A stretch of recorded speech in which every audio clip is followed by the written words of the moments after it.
Okay, the reading for this week is a short story by the contemporary writer named Matsuda Aoko, and the translation into English is by yours truly, R. Morrison, and my translation was published in a literary magazine, literary journal in the United States called Pleiades, and it was published, I think, in winter 2016 edition. And so for this class we will be reading the original Japanese version of the story, my English translation of the story, and I will at some point make a study guide with some information about the author, about contemporary Japanese literature in general, and some study guide questions that force you to delve a little bit more deeply into the text. And then we will use that as the basis for our discussion in class. Alright, so in this video, I will make a commentary video at some later point. In this video, I'm going to have my assistant, Nicole Ellison, read my English translation of the story. And it's not too long. I think in the PDF file that you have, it's 11 pages total. And make sure you print it out and bring it to class. And I'll put the link to the story. You can actually read it on Project Muse, for those of you who are at a university studying. Obviously, my students at a university studying, you should be able to access the file on Project Muse as well. I'll put the link in the description. And this translation, I did it back when I was a PhD student at the University of Tokyo, when I used to run around with a group of literary people, and translators and writers that were associated with the Japanese literature journal named Monkey Business. I no longer run around with that crowd, but it's a good magazine for those of you interested. I'll put a link to that Monkey Business site, literary journal site, in the description as well, and you can check out their stuff. Alright, Matsuda Aoko, and the story is Who's Afraid of Big Brother? And I will now turn the microphone, headphones over to Nicole. Okay, here you go, Nicole.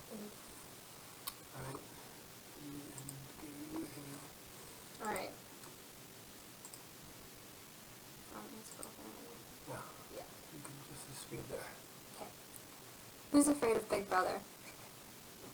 On the whole, the words we say and attitudes we reveal account for only an eighth of what we actually harbor inside. We conceal ourselves in the course of living, that we might get through each day with as little conflict as possible.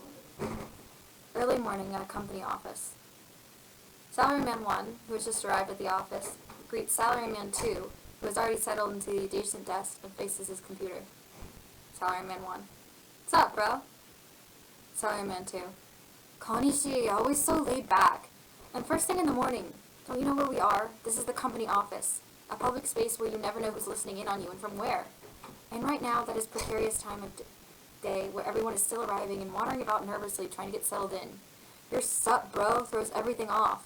Just don't get me involved in your little sup, bro. Do you even know how people will label you if they overheard you? Are you aware of this when you say such things? Look, right over there within earshot of us, Yoshida and Arai are chatting. I don't know what you think of them, but as far as I can tell, those two are raging feminists. Nowadays, women like them are called women around 30 or women around 40, but just a decade or so ago, they were called old battle axes and queen bees.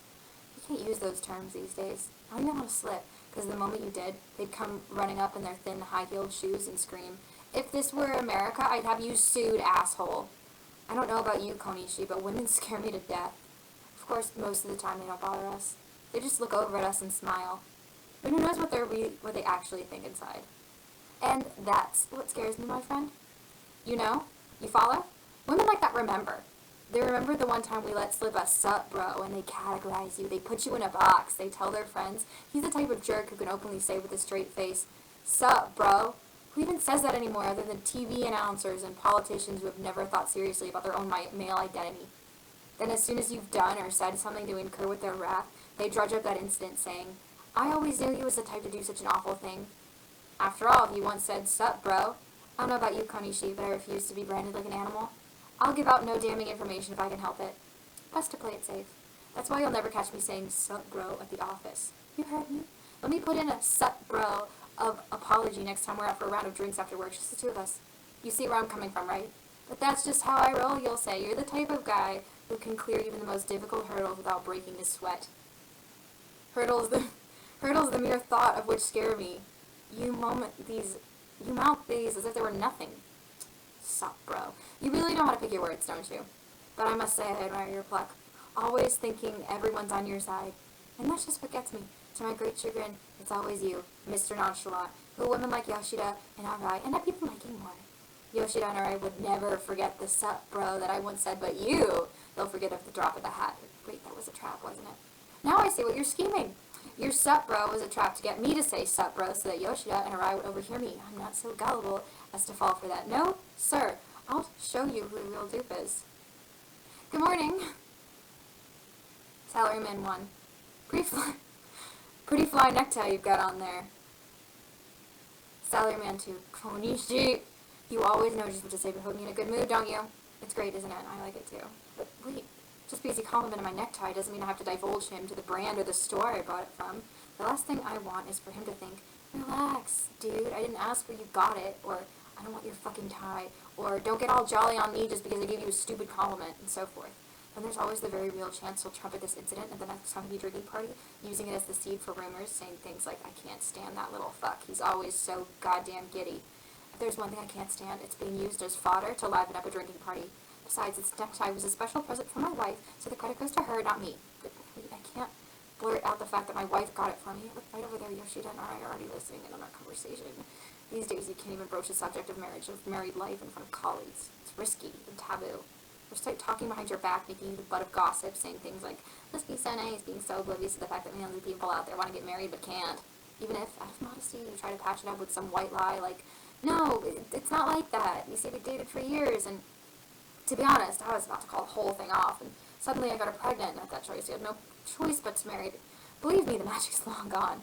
You'll dig yourself into an even deeper hole, and besides, I never dream of using the phrase got her pregnant, because as soon as I did, I'll be hounded from all sides by women screaming, and to think, with all the people in the world who want to have kids but can't. That's a petty complaint to have there, mister, or it's pretty scary how callous some men are. On this point, I must remember to proceed with utmost caution. Thank you. Salaryman 1. No biggie. Salaryman 1 and Salaryman 2 returned to their desk and quietly set about their daily tasks. If someone were to make a television drama along these lines, it would be so boring that no one would enjoy it. People would flip the channel. The very least we expect from the people on the TV is that they exude total confidence.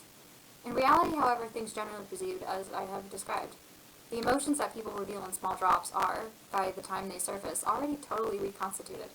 One might liken this process to, say, yes, to water being poured through a funnel. The children who had passed the final audition were now gathered in the studio. They were waiting for Big Brother to make his entrance. Big Brother stood on the standby behind the rainbow-patterned arch. He was wearing a turquoise polo shirt, white slacks ill-fitting of his gym-honed body, and expensive-looking white sneakers. His dyed brown hair, reflecting the overhead lights, radiated brightly. 3 years had passed since Big Brother had become Big Brother. At first, he felt no qualms or anxieties about the role, or even rumors that he was just right for the part, too perfect to be true, although these rumors never reached his ears. He was capable of producing a fresh, bright smile at the drop of a hat. His immaculate white teeth were his selling point. His whole body seemed to overflow with confidence, and it was this that made him so charming. Little Michiru, who had once starred in a dairy product ad, had been given the program's opening lines. Mature for her age, she stood intently at the staff member who was on standby, waiting to give the signal with his finger, careful as to not miss her first cue. Okay, everyone, get ready to go on air. 5, 4, 3, and we're live. The clamor that had just transpired was scratched away, and the studio returned to a state of quietude. Little Michiru's big round eyes opened even wider. Little Michiru, pointing at the entrance. Hey, look! It's Big Brother! Enter Big Brother. Big Brother. Hi, guys. How are we doing today? It's me, Big Brother. All rushing towards Big Brother. Hooray! Hooray! It's Big Brother! Michiru, puffing up her cheeks. Say, Big Brother, you're late. Big Brother. I know. I apologize.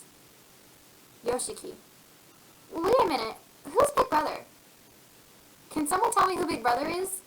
Wow, I'm scared. A high-pitched screech echoed through the studio. Uh-huh. Having gathered in a circle around Big Brother in accordance to script, the children now turned back in unison towards Yoshiki. The boy, who had not moved a muscle since the opening shot and stood in the same tense pose with legs braced, was of conspicuously stout build, perfect, say, for a rugby player, and exuded a strength that seemed to recall the last stand of Mushabo Benki. But from his neck up, he had contorted his face and was sobbing uncontrollably like an infant. Both parents and children were now abuzz over this development that was not written in the script. Even Big Brother's signature smile had frozen over. Who's Big Brother? I'm afraid. Yoshiki's afraid. Who is Big Brother? What's the matter, Yoshiki-kun? It's me, your Big Brother. You know me? Big Brother rushed over to the still whimpering Yoshiki and kneeled down. Lowering himself to the eye level of the child, he put his hand on Yoshiki's small shoulder, but Yoshiki brusquely swept aside his hand, and, retaining his pose, began flapping his limbs wildly. But Yoshiki doesn't have a big brother. Yoshiki's mommy never made a big brother. Ah! Pull yourself together, Yoshiki-kun. You're not a baby anymore. If he says he's your big brother, then he's your big brother. In an exaggerated show of loyalty to the adults in the room, little Michiro seemed set on bolstering her image in their esteem. Do you know who he is, Michiru-chan? Tell me then, who is this big brother? Well, big brother is big brother, don't you get it? Still unconvinced, Yoshiki persisted with his line of questioning, his body shaking convulsively. How can you be so sure he's big brother? What makes you believe him? Is he your big brother, Michiru? Is he Michiru's big brother? Michiru doesn't have a big brother, but Mommy says she's trying to make a little sister or a little brother. She and Daddy are working hard every night to make one. Mommy says this time she's hoping for a boy.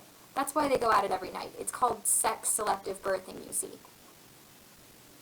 Hearing her daughter's response, Michiru's mother rushed onto the set. Michiru, be quiet now, you hear? You should know better than to say such things in public. Clamping her hand down on her daughter's mouth, Michiru's mother swished her daughter up in her arms and dragged her outside. Yoshiki continued to wail while the other children peered into each other's faces. These were bewildered faces. Standing in the middle of all this, Big Brother thought to himself, it's finally happened. The howling cry that Yoshiki had plastered into every corner of the space reverberated like a bell of ominous portent. It was just like the woman had prophesied. In another corner of the room, Big Sister stood stunned at the sudden turn of events. Big Sister had been scheduled to be called into the scene immediately after Big Brother's appearance. But standing before her now was a boy incessantly wailing, Who is Big Brother? Big Sister nodded to the boy in affirmation. You're right to cry, little man. The guy up there on set is definitely no Big Brother. He's just some swaggering clown who kisses the feet of the producer. A cocky prick who behaves arrogantly towards those he deems inferior to him. What makes him so worthy of being called Big Brother anyway? Look at him standing over there staring off into space. If he were a real Big Brother, none of this would have ever happened. As soon as I stepped onto the stage, I knew this would happen. Next thing I know, I know just what will happen next. This kid in front of me will start wailing, Wait a minute, who's Big Sister? I'll be the next sacrificial lamb thrown on the slaughter. Big Sister bit her lip. I understand, little man. I am not worthy of being called Big Sister. Big Sister had a name, Sasaki Miki, but that wasn't her real name. Her real name was Sasakawa Akiko. Sasaki Miki was the name given to her on a whim by her boss at the office, who figured people would eventually shorten it to the catchy nickname Sasamiki. Sounds like a type of poultry. I hate it, she had thought. But she couldn't say that aloud. True, she had a number of small gigs, extras, small parts on web dramas and so forth, but none of those were jobs she really wanted. Even when she would pass an audition, she saw no cause for celebration. Yet left with no alternative, she was forced to apply for these third-rate gigs. Each time she would receive an email from her manager, who was in charge of at least a dozen other clients and whose attitude said, I'm getting these jobs for you, so you better take it. Regrettably informing her that she did not get the part, she felt like a fool. She couldn't stand it anymore. She couldn't stand being surrounded by the swarming hordes of would-be actors desperate for stardom. She loathed every one of them, and the fact that she was no different from them came boomeranging back to her. The Big Sister gig was her big break. She was a hit, and the first year passed swimmingly. She hoped things would continue like this for the indefinite future. Then this happened. In an instant, this boy laid bare my true feelings. The fact that I couldn't give a rat's ass about Big Sister. And he's right. I thought I could just go with the flow in spite of the fact I'm not a real Big Sister to anyone.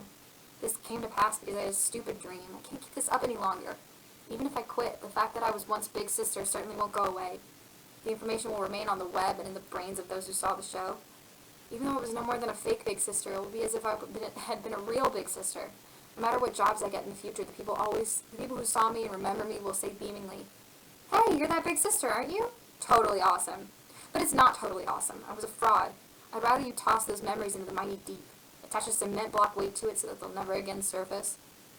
Then there will be those who know my past and will do everything they can to inform everyone they know that I used to be Big Sister. Others will look me up on the net, question the sanity of those who look up a new colleague or friend on the internet, and inform him of what they found. By that time it's all over. I'll have come to loathe the whole lot of them, and depending on my mood and my mind, strangle and beat them all to a pulp. From that point on, I probably delve into a total misanthrope. Just thinking about the possibility makes me feel hollow inside. And even this would beat continuing to pretend to be Big Sister. Standing here, I no longer have the courage to go out there, the courage to face that child. And so, taking advantage of the chaos in the studio, a chaos akin to that of post-war Japan, Sasakawa Akiko quietly slipped away and fled the studio.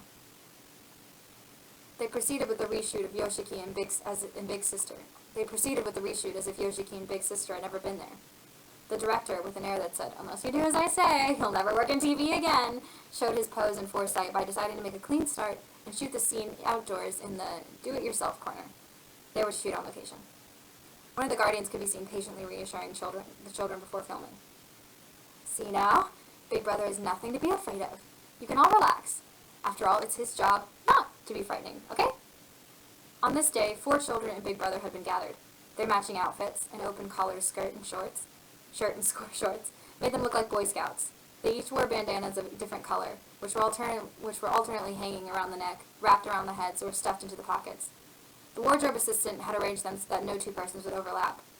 One might even say that, at this particular time and place, the very potential of the bandana itself, viz. That which a bandana is capable of, had been realized to its full extent. At the entrance to the paper manufacturing factory. Big Brother. "Okay, guys, so today we're going on a field trip to see how kami is made." "Oh, kami?" Michiru. "Say, Big Brother, by kami do you mean that kami?" With her fingers she makes a gesture of a rectangle. Big Brother. "That's right, Michiru. Paper kami. On what sorts of occasions do you guys use paper?" Yuto.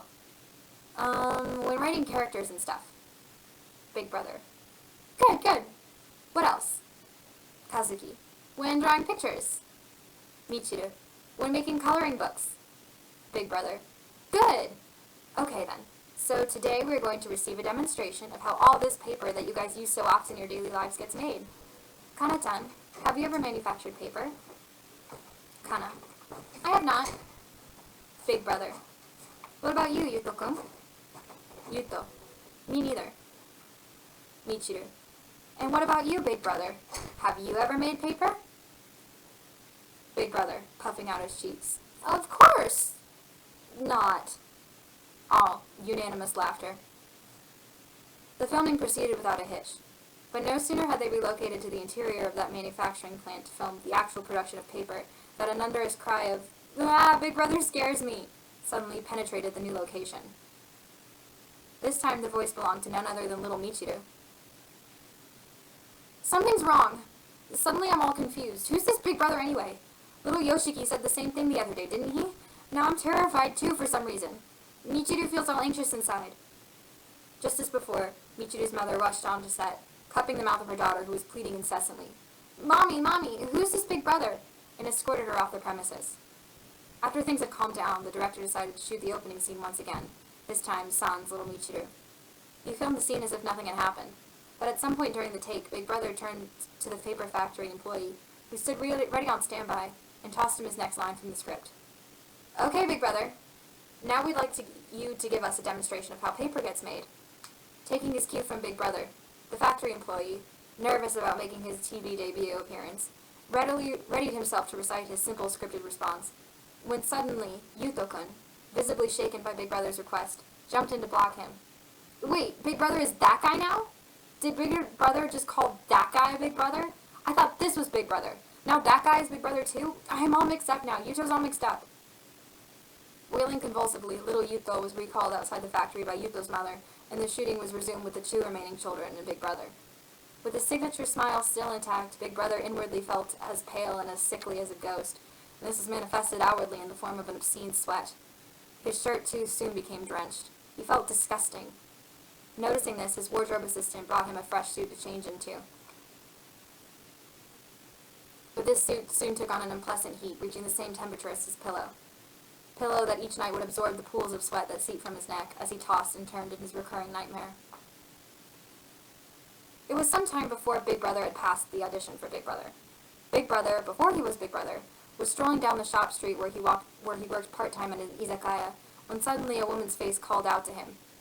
He turned around in search of the owner of the voice. A woman, whose face was covered in a half-transparent mauve veil, was sitting at a small table outside the entrance to her now-shuttered shop.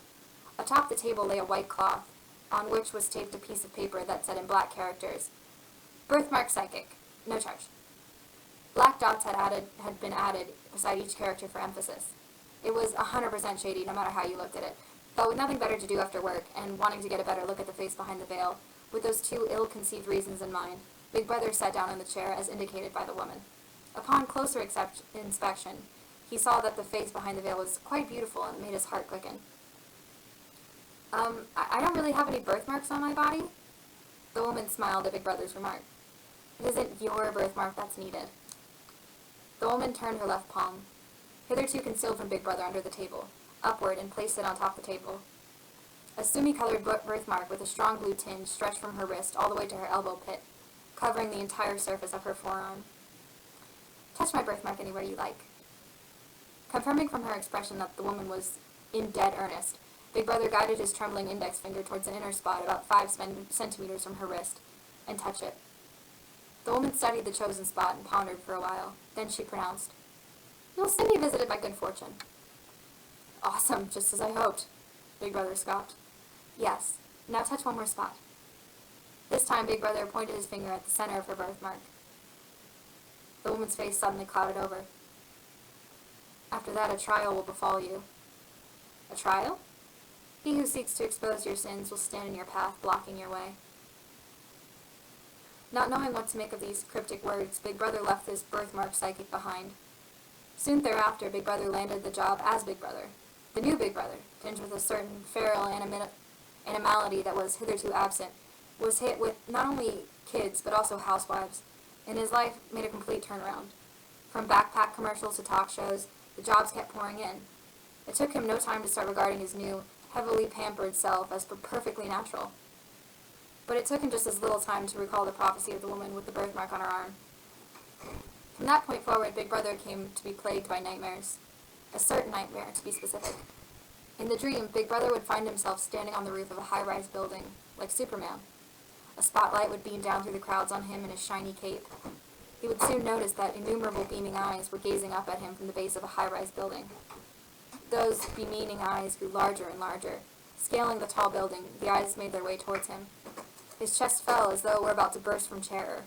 At first, the owners of the eyes were submerged in black shadows and thus indiscernible. But after that day's shooting, it became clear to him whose eyes they were. Yoshiki's. Scaling the high-rise building, innumerable Yoshikis came charging towards Big Brother. Not for a second did those innumerable Yoshikis take their eyes off of him. They stared at him with fixed intensity. Mortified, Big Brother looked around for an escape route, but found none. Then at some point, he found himself transported onto the asphalt. The next morning, Big Brother noticed that the hamster-sized Yoshikis had crept onto his body and were clinging onto him like spiders. He let out a soft cry. In no time, the Yoshikis had reached his face, where they fervently began digging their nails into his cheeks. Realizing that the skin on his face was starting to peel at the persistent movements of these nails of the little Yoshikis who were trying to gouge out Big Brother's cheeks from the inside, Big Brother let out a scream. At this point, the dream would come to an end. Following that night's dream, innumerable little Yoshikis, Michiros, and Yutos began to mount an attack against Big Brother each night. Following the night of the next day's shooting, innumerable little Rukas and Yos joined the ranks of Big Brother's attack division. Each time the number of kids at the studio decreased, the number of characters in Big Brother's dream would increase in equal measure. As if to reflect this transfer, the length of his dream grew. The squirming, hamster-sized children crawled over the entire length of Big Brother's body, savagely flexing their nails and baring their teeth. Though the assault did not seem to be as severe as when in a zombie movie the hero is assailed by zombies, the skin on his face soon started to peel away, as one whose red-violet squirming guts has been exposed from an instantaneous tear in the skin. Left with no face, Big Brother was no longer recognizable. Big Brother hastened towards the shop street. Wearing a low cap and dark glasses for incognito, he was able to make his first trip to the area in 3 years. Though the clock had already struck 7, people were still out and about on the streets in large numbers, brimming with energy so that he could not slacken his pace if he tried. No way, I hate that guy too. His acting sucks. Can't blame him. He's just a pop idol, not a real actor. He walked past 2 girls in school uniforms. One of them was carrying a purse, from which dangled a pink plush toy teddy bear. Next, Big Brother was overtaken from behind by 3 businessmen. That guy isn't worth a single star. I agree, a total waste of time and money. He's that bad? I'd rather stop reading about him then. Big Brother's heart began to ache at these casual remarks of strangers. Even if it wasn't him they were talking about, he was quite sure that someone, somewhere, was saying something similar about him. And these remarks here felt like proof of it. Their words were clearly and precisely addressed to him, as if they had been spoken with pinpoint precision at his ears alone. It was as though they were a script somewhere, composed of lines that had been repeated, rehearsed, and memorized. That was the only way to explain the unbearable intensity of the words that pierced him. Big Brother, sick of being brother, stood for a while in the middle of the old shop street. For the first time in his life, he thought to himself that he too would be like to give him the same script everyone else had been given. But where would I find such a script? If I turn this corner, will there be someone to hand it to me? If I enter this butcher's shop, will someone sell it to me for a few coins? Is this script even free? Or will it cost me an arm and a leg? How much for just a copy? Or is the actual fee for the cost of Xerox? Then again, the cost of paper is no small sum these days. But Big Brother had little hope that he would receive the same script that everyone else had. For Big Brother already had a script. His own script. One that had been prepared exclusively for him and him alone. A script stipulating that he must always have a winning smile, that he must never reveal his own thoughts, and that he must be a big brother to the world. Big Brother was like that popular plastic game for children, Mr. Pop-Up Pirate. The words of strangers were like small swords that poked at him through the barrel in which he was confined. Everyone would gleefully stab their knives into the barrel and look on wide-eyed, laughing, anxiously awaiting the moment that Big Brother wouldn't be able to take it anymore and fly out. Fuck, I forgot to write in my shift. Dude, don't worry. You're fine as long as you call in tomorrow. Say, I could really use a Grakuro burger from the McDonald's right about now. 2 college kids strolled lazily past. They were both wearing the kind of sneakers that make your feet feel as if the only thing separating your soles from the ground were a thin sheet of paper. The sneakers were Chuck Taylor All-Stars, the same ones that Big Brother had once worn day in and day out. You can't just blurt out, "Would you like to hold my hand now, can you?" No way, you can't say that. The 2 girls were swallowed into the convenience store. Big Brother was unfazed by these remarks. If this were the extent of it, I'd have nothing to worry about. Help us spread the word! Help us spread the word! The advertisement car slugged its way down the shop street. Big Brother arrived at the alley where Birthmark Psychic had been 3 years ago, but no woman was present. In her place, a man in a rainbow-colored wool cap, his long hair pulled back in a loose web, was sitting atop a vinyl sheet. Beside him was a thick sheet of paper that read, "I write personalized poems for you." Big Brother's eyes met that of this young bohemian. Big Brother proceeded to sprint up the same street which he had just come, not caring how many people he bumped into. So long as he kept his pace at a sprint, the words that assailed his ears were meaningless fragments, and nothing could bother him. At the next shoot, Emma, Haruma, and Kazuki were eliminated. Following that, Ko, Kurusu, and Kana were let go as well. Each kid who was dropped was successively resurrected in Big Brother's dream. Told by his makeup assistant that his number of gray hairs had increased, Big Brother re-dyed his hair. New children were brought in to make up for the losses, but it didn't matter. For some hour on some day, every single laughing, singing, and dancing child, as if suddenly struck by some preordained realization, would go blank in the face, cease all movement, and cry out in a surly pout, "Who is Big Brother?" Perhaps there was some unfathomable logic at work here, for, as in a relay race, each would infect the next at some unforeseeable timing. There was no end to it. The guardians began to whisper to each other among themselves. "That forced smile of his sure is creepy. Ever notice how when you look closely you can see that in the back of his eyes he isn't laughing at all? And it's probably something only a child's intuition can detect. And maybe he's a pedophile." Yet no one could discern the reason for the children's reaction. The children continued to wail and shriek, and yet, in spite of everything, Big Brother kept smiling. He kept striking his signature pose. The studio staff members quit one after another. Even his makeup and wardrobe assistant stopped coming in. Big Brother began to wear his own polo shirt, which he'd been forced to buy at Uniqlo out of his own pocket. He even started doing his own makeup. He prepared his own boxed lunch to bring to work. Every morning he would fill his teacup with water. His lily white sneakers in time grew grubby. Eventually, the set was pulled out altogether. And yet, even after the last camera had transformed into a mere lump of black matter, Big Brother kept standing. Even after the overhead lights had been turned off and he was left alone, abandoned, in the pitch-black room, Big Brother continued to stand. To this day, I still cannot figure out why everyone was so afraid of Big Brother. After all, Big Brother was just a man playing the role of a character called Big Brother. Today, we have no way of knowing just what sort of person Big Brother actually was when he was not in the role of Big Brother.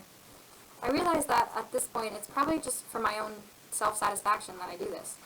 Nevertheless, I feel compelled to express to you these feelings, these words, which is why I decided to at least search out your home. What a lovely residential area, really.